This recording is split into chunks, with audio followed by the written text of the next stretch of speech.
I'm so annoyed that there are only 3 car companies that are innovating right now, and it is Lucid, Tesla, and Rivian. You're going to lose a whole industry. North America is dying. We went from 3 shifts to 2 shifts to 1 shift on a product that everybody used to want. Right. What the hell's going on there? Welcome to Connecting the Dots, the channel where we follow the breadcrumbs and try to predict where disruptions will take us. I don't know whether to be more sad or angry. The worldwide auto industry is crumbling before our eyes. And while my engineering mind understands this as inevitable disruption, my car guy heart is breaking. Growing up, BMWs were the ultimate driving machine. Audi made progress through technology, and Honda engines revved as if there's no tomorrow. But now, the car industry is at the brink of collapse. Western brand sales in China are falling off a cliff. VW is shutting plants in Germany and abroad. GM sales are declining. BMW's M3 has been toppled by Tesla, and Mercedes can't match the Chinese competition. And while Chinese automakers are growing strong, this video isn't about China. It's about how Western automakers lost their way and forgot what made them great in the first place. As an engineer who spent years analyzing disruptions, the writing was on the wall. Traditional automakers spent decades milking profits while actively resisting innovation, and this video will show exactly why they deserve to fail. The deeper I dug into this story, the more appalled I became by the things I uncovered, such as systematic collusion, regulatory capture, and deliberate suppression of breakthrough technologies. But as a lifelong car enthusiast, it hurts. I've owned classic stick-shift cars. I've worked on European and Japanese rides. Some of my fondest memories are connected to cars. Sure, I love Tesla, but I desperately want Western automakers to remain global leaders. Unfortunately, as we're about to see, for most companies that ship has already sailed. If you like my videos, please smash that like button. It really helps if this happens early in the video. A huge thank you to my latest patrons. There are too many to read here, so I'll push the shout out to the end of the video. But wow, your support makes these deep dives possible, so thanks guys. And to all my incredible patrons, you guys rock. If you'd like to support these investigations and get exclusive patron-only content, join me on Patreon starting at $1 a month. Or, new, you can now subscribe to me on X. Now buckle up and get ready, because we're about to see how huge companies will be hit by disruption. And disruptions are never boring. Preface: Engineering's Rise and Fall. To understand how the automobile industry became a graveyard of innovation, we first need to see that it didn't have to be this way.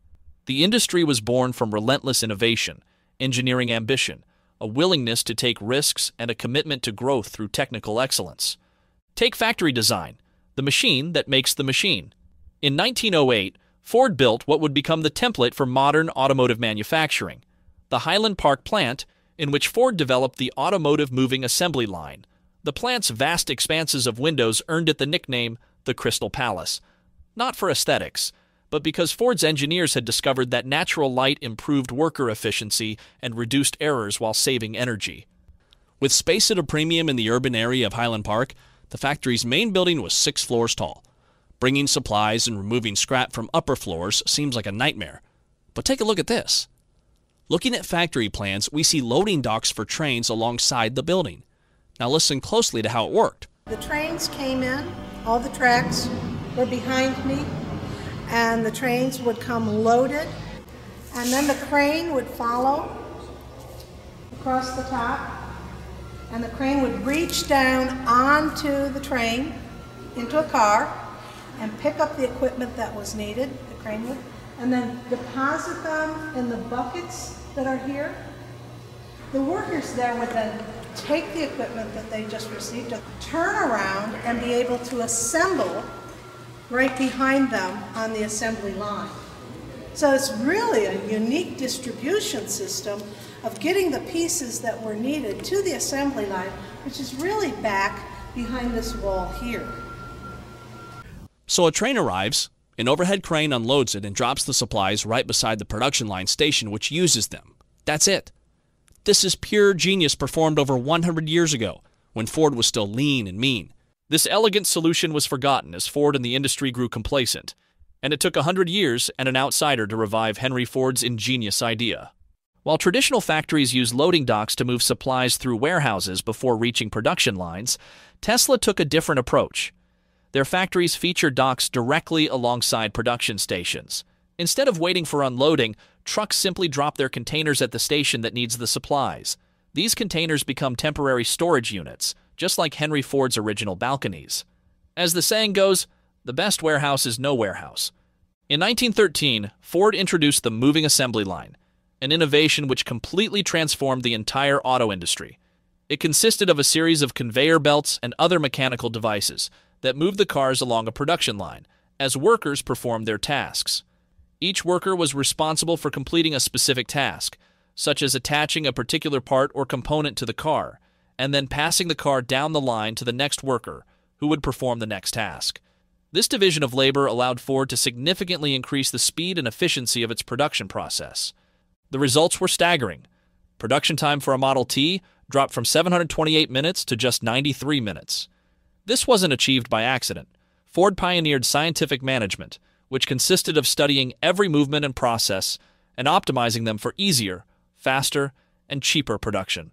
These principles, developed by Frederick Taylor, revolutionized manufacturing through time-motion studies, standardized work procedures, and specialized tools designed for maximum efficiency. The industry's willingness to tackle massive engineering challenges was exemplified in Ford's revolutionary V8 engine. While others said it couldn't be done, Ford insisted on casting the entire engine block as a single piece. Despite huge metallurgical challenges, numerous cracked engine blocks, and years of failures, his engineers persisted again and again until they succeeded.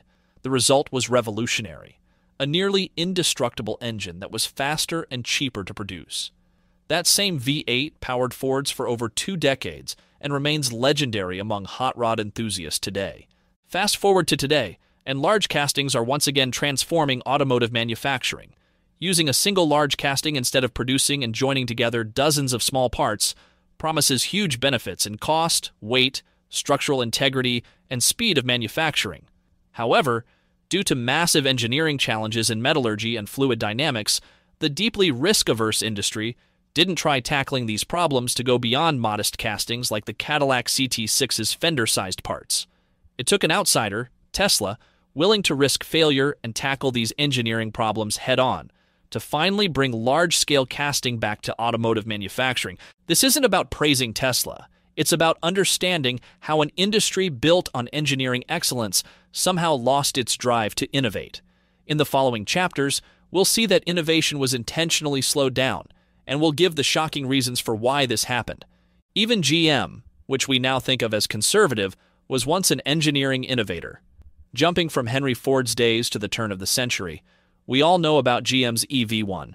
There's even a movie about how they crushed it. But what most people don't know is that GM also invented the electric skateboard platform that every modern EV, including Tesla's, now uses. So what if we were inventing the automobile today rather than over a century ago? It's my pleasure to present autonomy.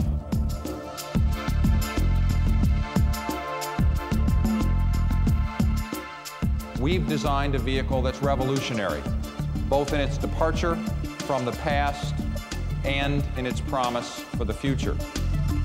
Their autonomy concept from 2001 showcased the electric skateboard a decade before Tesla used it in the Model S. It had drive-by-wire controls 2 decades before Cybertruck, and was suggested as a software-enabled modular vehicle. In contrast to the low-tech cars they sold, GM's engineering lead was years ahead of the competition. Had GM enabled its engineers to continue, it, not Tesla, could have been the most valuable car company in the world.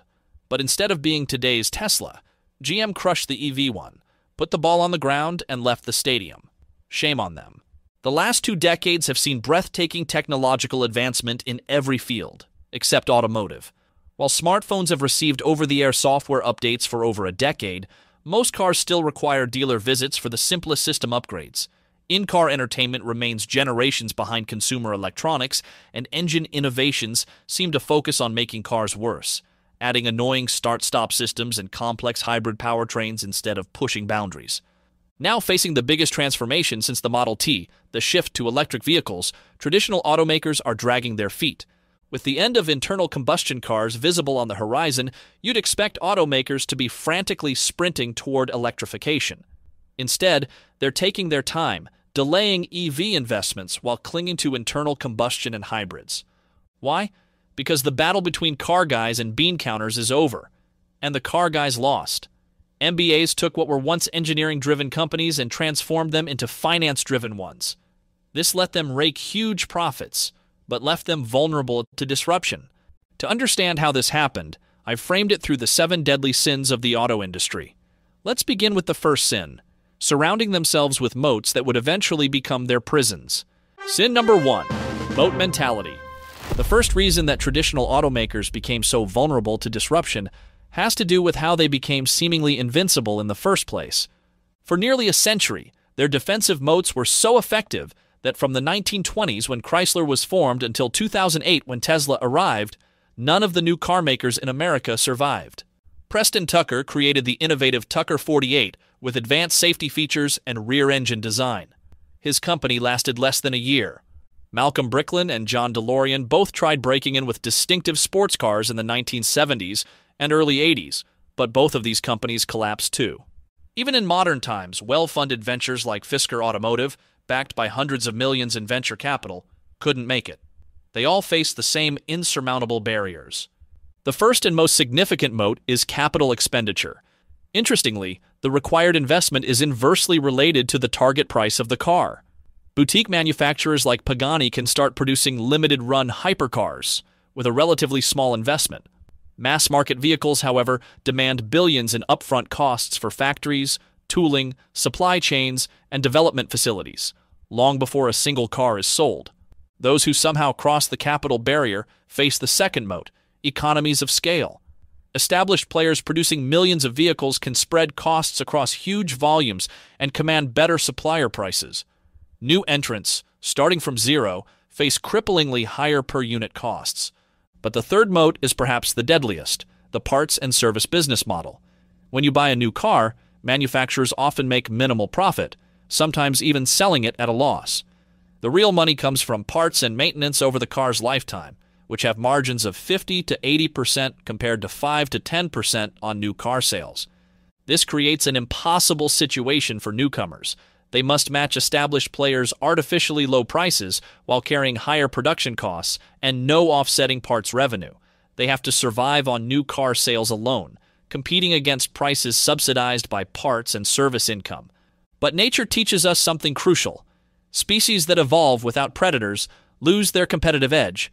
They become slow, inefficient, vulnerable. Protected by their moats, automakers followed the same path. Innovation slowed, risk-taking declined, development cycles stretched from 2 years to 5 or more.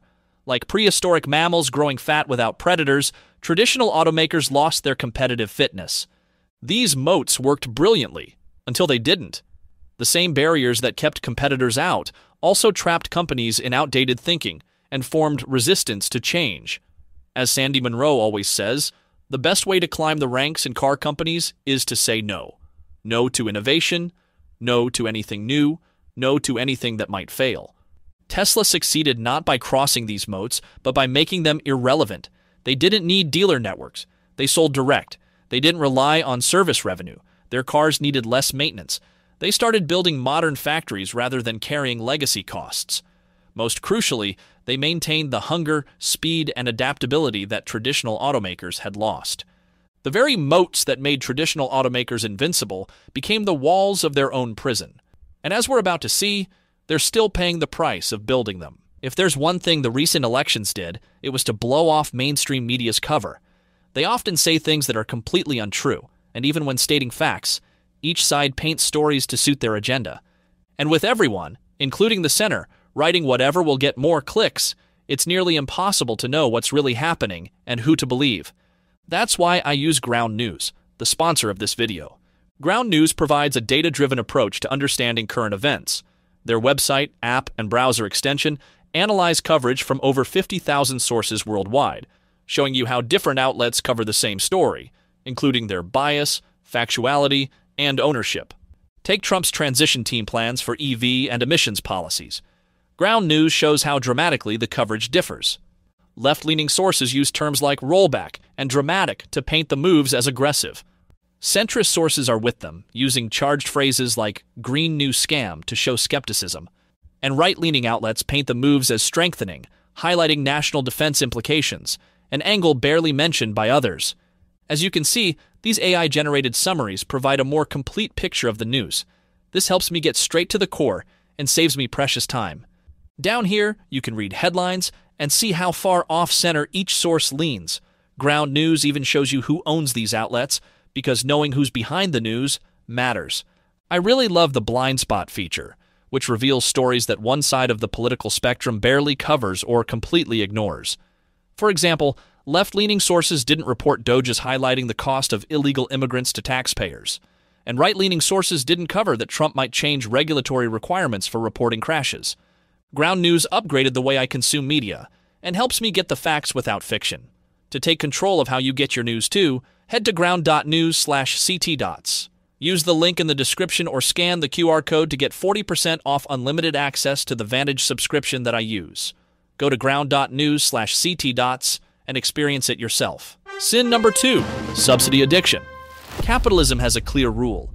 Failing companies should be let to fail. It's the threat of failure that drives innovation and smart management. But what happens when you short-circuit this feedback loop? You get a machine designed not to build better cars, but to extract maximum value from taxpayers. And no one has engineered this machine better than General Motors. Let's look at the numbers. In 2021, GM earned $9.9 billion in net income, proving it could fund its own operations. Yet somehow, they collected over $125 million in U.S. subsidies. For perspective, neither Ford nor Tesla took a dime. But that $125 million was just warming up. In 2022, while making $9.7 billion, GM extracted almost $1.8 billion in subsidies, plus a $2.5 billion loan for its battery JV, which they now announced they are selling off. The pattern is clear. Profits are privatized and losses socialized. Again, Tesla took nothing, and Ford received a $16 million subsidy, less than 0.5% of what GM got. This isn't new behavior. In the decade before their bailout, GM proved masters at this game. Between 1997 and 2006, they funneled over $36 billion to shareholders in dividends. In 2007, another $500 million went out the door, followed by $130 million more in early 2008. Then the financial crisis hit, and suddenly GM needed taxpayers to save them. Had they kept that $36 billion instead of paying it out as dividends, they likely could have weathered the storm. But the money was gone, and taxpayers had to step in with a $53 billion bailout. What lessons did GM learn from this experience? Let's check their current behavior. In 2023, while collecting taxpayer funding for their EV transition, GM announced a $10 billion stock buyback, worth 25% of their market value. Then in 2024, they added another $6 billion. That's 34% of the company's value being funneled to shareholders in just 2 years, while scaling back the very EV programs they received public funding for. So GM did learn from the bailout, just all the wrong lessons, that when too big to fail, privatizing profits and socializing losses works. The number one thing you have to do as a car company to survive in the near term against any kind of exogenous shock is make sure you have all the cash you need. Look, it's the only reason Ford never went bankrupt. Because in 2008, GM and Chrysler did. The Ford family was wise enough to tell the CEO, raise all the cash you can. And that's why Ford is still a public company. GM's global game plan was similar. Use transfer pricing to funnel profits out of global operations, starve them of investment until they barely function, and demand subsidies to keep them alive. And if subsidies eventually dry up, close shop and move elsewhere. Remember Holden, from Australia? Shut down right after Australian subsidies stopped. Opel and Vauxhall? Once European governments tightened the purse strings, they were sold. Speaking of which, I'm researching for a video on what really happened with Holden, Opel, and Vauxhall. The story GM fed us about these units not being able to carry their own weight doesn't match what I'm finding, and the truth is rather infuriating. If you have insights or personal experiences to share about these brands, especially regarding transfer pricing and management decisions, please share in the comments or DM me on X. Using the public purse isn't unique to GM because the too big to fail game is played globally by each region's dominant companies. In Japan, Toyota and Honda have engineered an even more impressive system. For years, the Ministry of Economy, Trade and Industry was staffed by former Toyota executives, while the Ministry of Infrastructure and Transport was Honda's domain. This includes the ministers themselves, and most ministers were also members of Japan's Hydrogen Association. The result? Government policy poured billions into hydrogen fuel cells and hybrids, technologies where Toyota and Honda led, while essentially ignoring battery electric vehicles. This crushed innovation from other manufacturers. Look at Nissan. They pioneered mass-market EVs with the Leaf, but swimming against this government-created tide proved too much. The Leaf, once revolutionary, withered on the vine. The impact of this corporate capture goes beyond just subsidies. The big players have grown lazy, more focused on working the system than working on cars. They've become experts at lobbying for funding and fighting regulations rather than pushing engineering boundaries. When was the last time you heard about a traditional automaker making a real breakthrough? Instead of competing through innovation, they're competing for government handouts. It's a masterclass in double standards. When closing factories, we're told to accept it because that's capitalism. But when revenues fall, suddenly capitalism's rules about failure don't apply. Instead, we're expected to provide subsidies and bailouts. This isn't capitalism, it's corporate welfare refined to an art form. And as we'll see next, it's not the only way Western automakers have abandoned real competition. Sin number 3, cartel collusion. Open any car magazine or watch any auto commercial, and you'll see an industry supposedly driven by fierce competition. Ford and Chevy fighting constant battles, German cars competing neck to neck, and Honda trying to beat Toyota. The story we're told is that this competition drives innovation and keeps prices in check. It's a compelling story, but it's complete fiction. In 2016, Volkswagen, already reeling from Dieselgate, made a startling confession hoping to gain whistleblower protection. During emissions investigations, authorities had seized evidence of something far bigger: decades of systematic collusion between German automakers. Not just occasional gentlemen's agreements, but an organized system of over 60 working groups, holding more than 1,000 meetings to coordinate every aspect of their businesses. Take something as seemingly trivial as convertible tops. Instead of competing to offer the best mechanism, BMW, Mercedes, Volkswagen, and its subs, Audi and Porsche, all coordinated in meetings to set identical specifications. No arms race when it comes to speeds. Read the minutes of a working group's meeting. The result? All German convertibles, from the cheapest VW to the most luxurious Porsche, can operate their top at speeds up to 31 miles per hour, but not above. This was just the tip of the iceberg. These working groups coordinated everything from brakes to seats, suspensions to engines. They agreed which suppliers they would all buy from and which to ignore. Most critically, and I had to read the document myself in order to believe this, they agreed that none of the manufacturers would step so far ahead of the others with a new model that they would have problems selling their own vehicles. A manufacturer could introduce groundbreaking technology only if the others were capable of quickly offering the technology to their own customers. If it's too innovative for the others to catch up with, the manufacturer would give them the technology. In other words, it's bye-bye competition and bye-bye progress through technology. Think about what this means for innovation. Why invest heavily in R&D when advances must be shared? Why push boundaries when you can't use them to gain market share? The quality changed, definitely. And the engineering was limited from the management. This effectively killed the incentive to innovate, explaining not only the slow progress in gas cars, but also why German automakers, despite their engineering prowess, resisted EVs for so long. But it's not just the German automakers. A report found that substantial cartelization permeates the entire automotive supplier industry, on all tiers of suppliers. There is price fixing, bid rigging, market allocation, and coordinated supplier selection. The cost to consumers is staggering. Industry analysts estimate collusion adds a whopping $10,000 to the average car's price. But the real cost goes beyond money. We're driving cars with deliberately suppressed innovation. Features that could have made our vehicles better and safer years ago were held back to maintain a comfortable status quo. Two stories illustrate how the industry handles outsiders who dare challenge this system. In the early 1990s, Romano Artioli revived Bugatti with the spectacular EB110.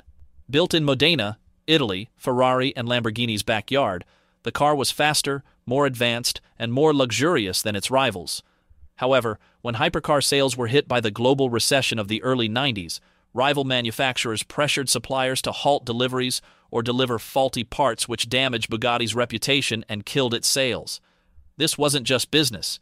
It was coordinated action to protect established players. Fast forward to Tesla's early days. As they moved from quirky roadsters into the OEM's turf with Model S, they faced similar supply chain issues.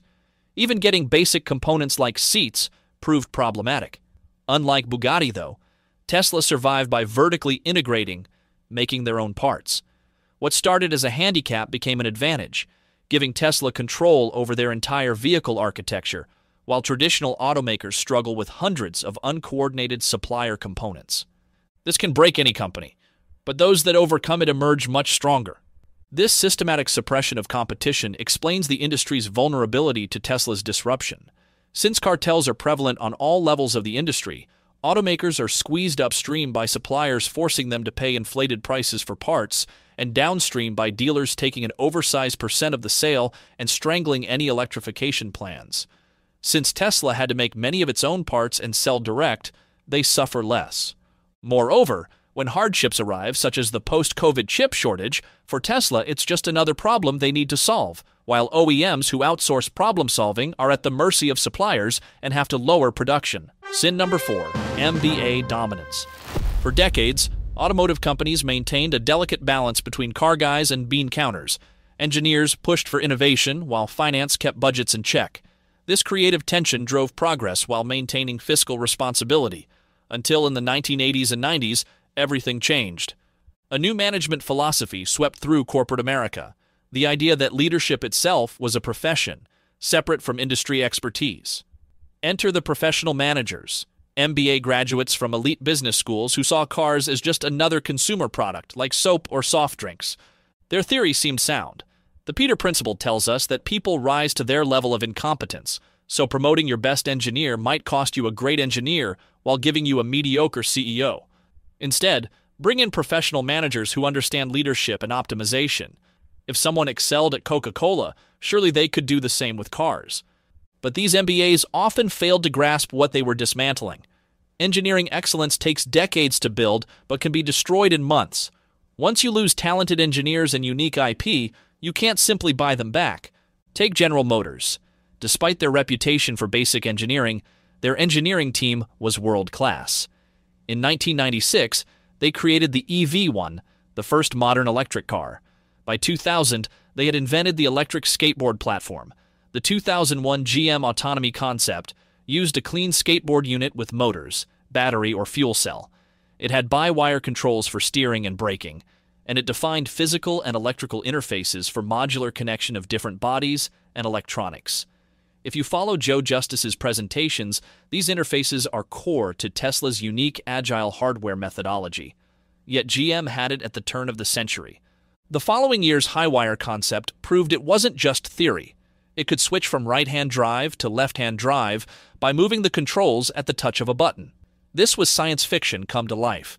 The skateboard was shown 12 years before Tesla adopted similar architecture for the Model S, and 2 decades before GM's own Ultium platform. The by-wire steering was displayed more than 2 decades before Cybertruck arrived. GM's engineering lead seemed unassailable. Had they only wanted, they could have been today's Tesla, the most valuable car company in the world. But spreadsheets said EVs cost too much. Those Ivy League MBAs in their top-floor offices ordered the EV1 crushed and the skateboard shelved. They didn't see the declining cost curve, or perhaps thought they could re-enter EVs later once costs go down and EVs become more feasible. This made so much sense, except they didn't realize the world doesn't work that way. The MBA takeover unleashed another deadly sin, what I call sin number 5, the engineering exodus. When companies kill innovative projects, they lose more than technology. They lose the brilliant minds behind it. Top talent doesn't stick around to watch their work die. Alan Cocconi, key developer of the GM Impact prototype that became the EV1, left to found AC Propulsion, whose T0 inspired Tesla's creation. GM's battery and powertrain engineers scattered to Tesla, BMW's I-Series, Fisker, and beyond. The talent drain was so complete that by 2012, when GM finally returned to EVs with the Bolt, they couldn't even develop it in-house. While GM Korea handled traditional aspects like styling and chassis, all EV components, from battery to motors to controls, had to be outsourced to LG. The former leader in EV technology had become a follower, forced to buy innovation they once pioneered. In their pursuit of efficiency, the MBAs had achieved something remarkable. They'd transformed one of the world's most capable engineering organizations into a marketing and assembly operation. The company that could have been today's Tesla had sacrificed its future on the altar of quarterly results. Sin number 6, worshiping the short term. If you're a GM fan excited about their EVs like the Cadillac Lyriq and Silverado EV, I understand. I too grew up loving GM. But as an engineer, I have to separate my emotional connection from the cold reality. GM's brilliant engineers are being stifled by management that epitomizes everything wrong with MBA-driven decision-making. The numbers don't lie. Despite grand announcements, actual EV production remains minimal. And there's a reason for this that runs deeper than simple manufacturing constraints. It is that MBAs favor short-term profits over long-term competence. It wasn't always this way. Listen to this story by Sandy Monroe. You mentioned a 1,000-year plan. Okay, so I have a story. I went to Japan. First time I went to Japan. And I was with a bunch of VPs and directors, but I wasn't a VP or a director. I was a manufacturing engineer from engine division staff. So we get into this thing, and you know how they do the Japanese thing. You get a long table like this, and the big shots are sitting in the center, and then as you go out, they become less and less important until you get to me, and I wasn't important at all. So the big shots, the vice presidents were all yakking, and Iji was there, Iji Toyoda. He was right there. He was sitting in the center of the table, and he had vice presidents and all kinds of other people that were backing him up. Not one other person made any noise. Iji did all the talking, all of it. One of the guys said, so what do you have for your 1 year and your quarterly 1 year and 5 year plans? And he sat there for a second and he said, I have a 100-year plan. And everybody just about, I definitely stopped breathing. And he said, he turned around to somebody and he's basically in Japanese said to go fetch it. One of the VPs started laughing. And Ichi turned around and he looked at him and he said, what's the joke? What's so funny? And the guy said, 100-year plan? You'll be dead. Your grandchildren will be dead. Why would you ever make a 100-year plan? Ichi put his hand up like that and stopped the guy. And then he said something in Japanese. So my interpreter was sitting right beside me. And I said, excuse me, what did Iji just say? And she said, oh, nothing. It doesn't matter. And I said, I'd like to know. I don't think I can tell you. Well, why not? Well, I don't think you'll understand. I said, try me. Where there's arrogance, there's opportunity. That's what he said. I wrote that down. 100-year plan. Can you imagine? How do you think of a 100-year plan? A 1,000-year plan, I can't even comprehend. But a 100-year plan, I figured there should be, every company should have a 100-year plan. I just don't understand why I would have died to see that. I mean, how did they, everything was, this is prior to electronic everything. What kind of a book did you put it in? How did you frame it? How did you do this? So I've been told that Iji's plan was cast asunder by the newer people in the company. But I would really have liked to have seen that 100-year plan. That would have been just brilliant. But unfortunately, bigger heads prevailed. The contrast between past and present is stark. Japanese automakers used to plan for 100 years ahead. Ford and GM were built as infinite companies meant to endure for generations. Henry Ford wasn't trying to pump stock prices. He was building an institution that would outlast him. And even in the 1960s, auto executives thought in decades, not quarters. Today, it's all about short-term gains, and it's baked right into GM's executive compensation structure. Let's look at GM CEO Mary Barra's 2021 comp plan. 7% of the plan is base salary, while 67% comes from stock awards and options that Ms. Barra typically cashes out immediately after vesting. With constant vesting of previous year's options, maintaining a high short-term stock price becomes the overwhelming priority. This alone can explain why, in the last 2 years alone, GM announced accelerated buybacks worth $16 billion. Without doing anything production-wise, just deciding on these buybacks increased executive stock-based compensation by 50%. The remaining compensation comes from bonuses tied to 2 metrics: launching new EV models and maintaining profits. This creates a perfect storm of perverse incentives. The first metric pushes GM to announce many different models instead of scaling up production of a few models like Tesla did. The second metric, maintaining profits, actually incentivizes them to barely sell these EVs since each unit they produce currently loses money. Want proof? Consider the infamous launch of the Hummer EV, a single vehicle delivered in the last week of 2021, several months before any others would be ready. This makes no business sense until you realize it triggered massive executive bonuses hinged on launching this model in 2021. With 93% of executive compensation tied to short-term metrics, who cares about 2030? The mindset becomes, make a killing now, bankruptcy will be someone else's problem. In fact, I suspect that most executives, including Mary Barra, know that GM can't truly compete with Tesla and Chinese manufacturers long-term. Without conviction in GM's future, why invest in electrification and sacrifice bonuses only to fail anyway? It's far easier to milk the company and taxpayers and enjoy the downhill ride. Sin number 7, training the dragon. In his book, The Art of War, Sun Tzu wrote that if you're weaker than your rival, the worst strategy to use is direct confrontation. Instead, he advised to become indispensable to your stronger opponent. Make yourself so useful that they can't operate without you, then emerge stronger, while they've grown dependent and weak. 25 centuries later, this strategy played out perfectly in the automotive industry, with the Chinese company SAIC, or SAIC, masterfully executing it on its JV partner, General Motors. The story started innocently. Western automakers wanted access to China's huge market, while China wanted automotive technology.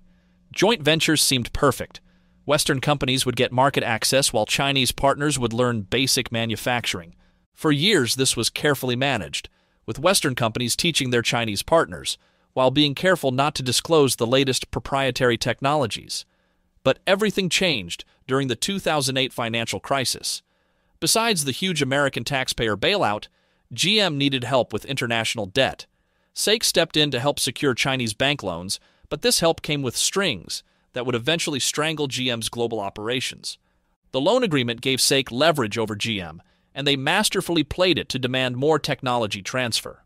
GM's MBAs agreed. In 2010, GM signed a strategic agreement that all of GM's new energy vehicles going forward will be developed in China with SAIC. This effectively killed chances of additional EV development from GM Korea or even the USA. What followed was predictable. GM started starving all operations outside China and America. Plants that had been profitable for decades suddenly became, air quotes, unsustainable once investment stopped. GM Vietnam sold to VinFast. Holden in Australia shut down. Opel and Vauxhall in Europe sold off. GM Korea starved of development. The pattern was clear.